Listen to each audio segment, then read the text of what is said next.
Hi everyone, it's Margaret Manning here with 60andMe. Thanks for being here today. I hope that you're doing okay.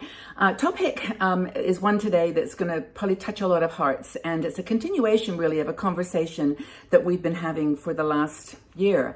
It's a story about estranged adult children. That is a situation where you are no longer in connection, in touch with your adult children. Now, Christine Field is one of our bloggers, and she has written several articles on this theme, on this topic, and every time we've done a video or an article on it, it's just been an explosion of comments and conversation that just honestly break my heart sometimes. The number of women in our community who are dealing with an estranged child situation. It's really heartbreaking. And I want to talk to you today, though, about how to deal with it. Now, Christine has done an excellent job of putting this together. She has a website, actually. I think it's called Real Mom Life. I'll actually put the details in the section below, because she has been writing about this for some time and has expertise. There are lots of support groups now, because this is not an isolated issue. So when I say estranged adult child, are you apart from them? You don't know where they are? Do they not ever contact you? Do they keep your grandchildren away from you? Are you just not getting any response at all to outreach that you might be making to them?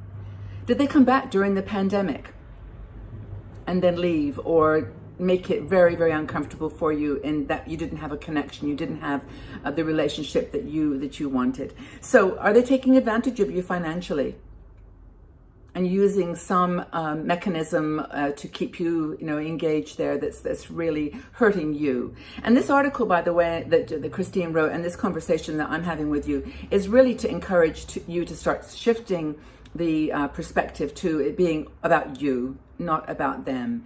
And I really know how hard this is to say.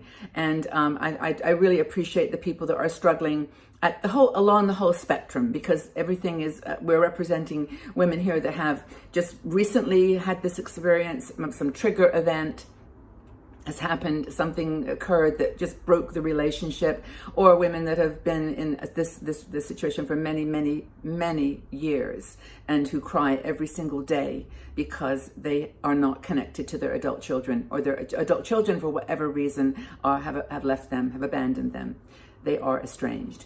So that word estranged, even the word estranged, is harsh to me. It feels like it's just such a separation, like a cut.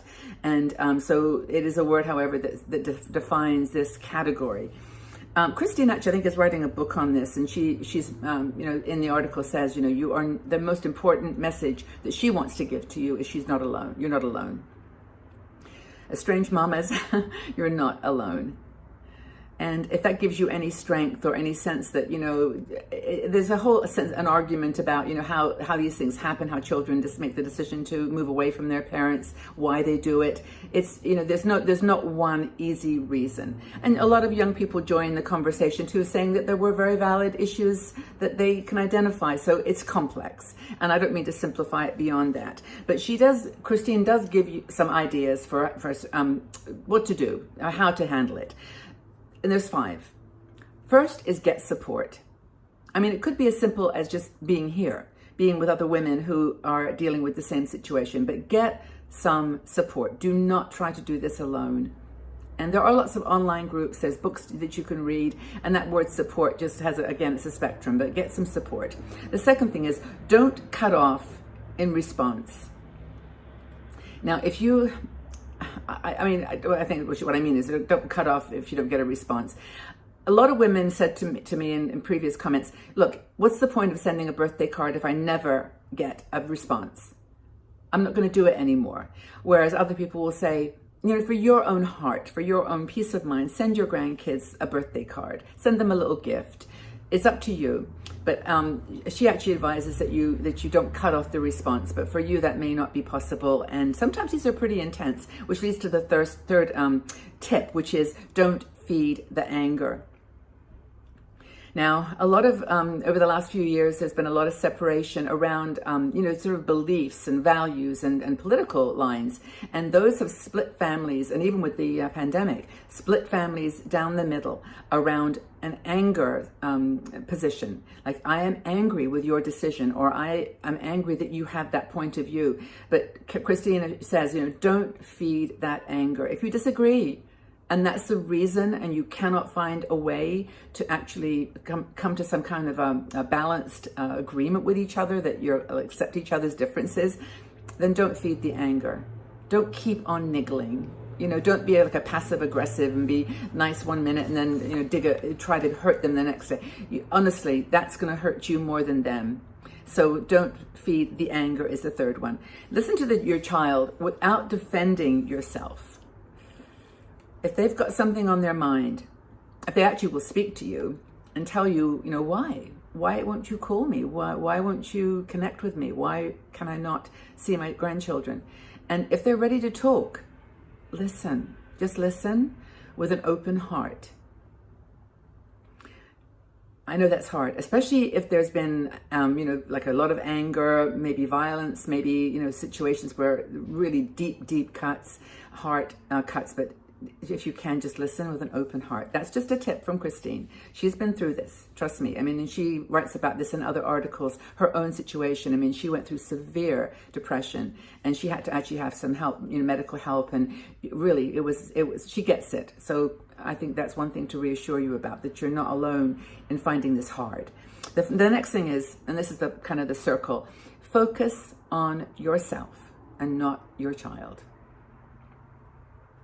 I know that's almost an impossible thing to suggest if you are just tied up with frustration or anger or grief or sadness or regret or guilt, whatever your feeling is, but you've got to try to focus on yourself. Look, we all make mistakes, right? We all have made mistakes along the way, and I can't remember which article it was that somebody mentioned this, but you said you're sorry 1,000 times to your child.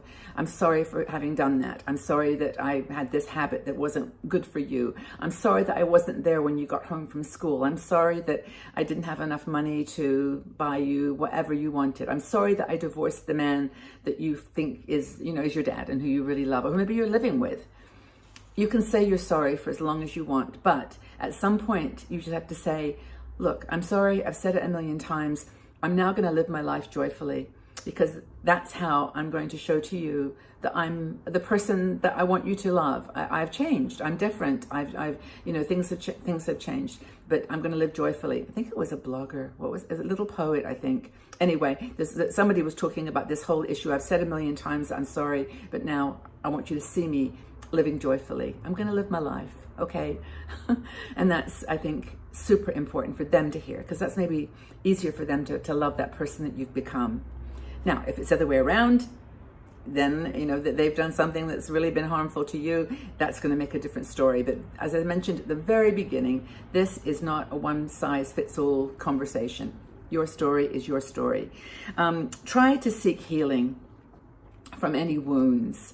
And I think she talks about this. She went on a 3-week, I think it was, medical depression treatment program she talks about. But, try to find ways to heal the wounds. And, remind yourself that you made choices as best you could along the way.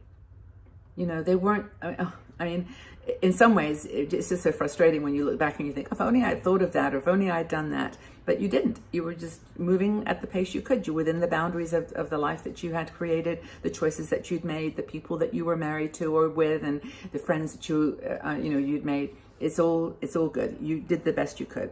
Now, I've got a note here that when a relationship becomes unmanageable, because there are going to be points here where all these tips, get support, cut off, don't cut off a conversation, don't feed the anger, all those things.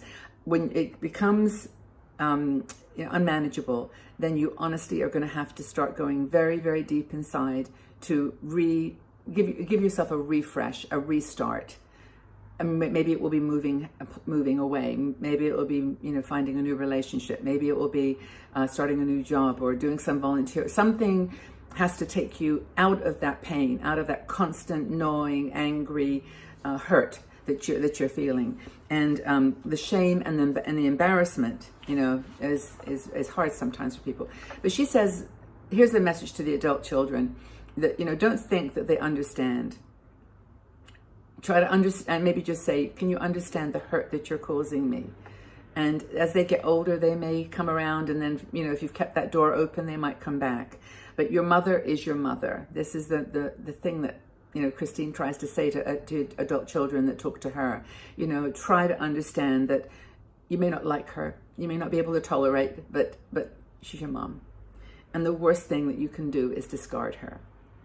And that's the message for the adult children that Christine talks to. It's tough, but I mean, she's in this from the deep end. There's a message from an author called Sherry McGregor, and it's all about gratitude. And even if you haven't got those children in your life giving you what you think you really need to survive, she says, don't let one empty chair make you neglect your full table. Take care of yourself. Know that you're not alone. Life can still be good for you. And maybe it's just time to move on. Sherry McGregor, I think she wrote a book. You might want to check it out. Check out the article by Christine, and do look at her website. It's realmomlife.com, Christine Field. Are you a mother with an estranged adult child? I hesitate to even ask that question because I know we'll get hundreds of responses, and several people have said, just hearing other people's stories makes me feel good. In the sense that it makes me feel like I'm not alone, that this is not just something I need to be ashamed and guilty and feel bad about. There's lots and lots of other women, millions of other women that are dealing with this. And it's okay. We'll get through this. So, thank you for listening. I hope that this was a useful conversation. If you've found ways and means that have helped you to move forward, please leave them in the comment section below. Please like this video, because I want you to spread this message to other women who are not even in our community. Let's just like, thumbs up the video below, because that at least will get the message out to more women. And if you really feel like we're giving you some stories here that are useful, then just subscribe to the channel. That would be fantastic. We'd love to have you here. We're here for you. We're here to help each other. No, please take care of yourselves, be well, and I look forward to reading your comments and joining in the conversation. Take really good care, everybody. Stay safe and well. Bye-bye for now.